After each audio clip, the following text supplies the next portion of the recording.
एक तरफ धनंजय मुंडे इकडे तिकडे व्हिडिओ बनवत आहे, आपली प्रसिद्धीसाठी लोकांना झुटे आश्वासन देत आहे की मी 2 लाख रुपये मुलगीची शादीसाठी देणार आहे, हे ते तुम्ही काळजी करू नका हा.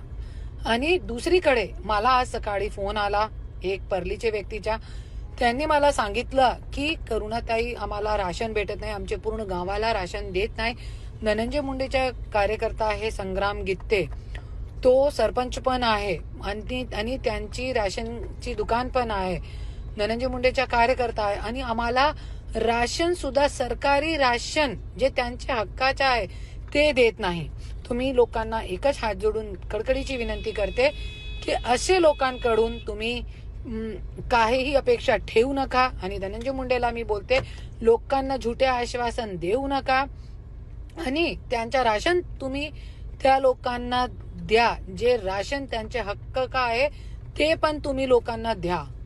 आणि लोकांना मी बोलते की हे लोक, हे धनंजय मुंडे फक्त आपली स्वतःची प्रसिद्धीसाठी लोकांमध्ये हे विचार निर्माण करण्यासाठी की मी किती चांगला आहे, माझं काम किती चांगला आहे, मी किती चांगला माणूस आहे.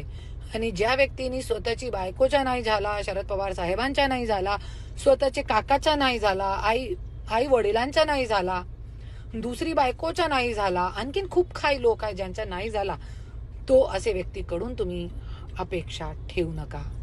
धन्यवाद.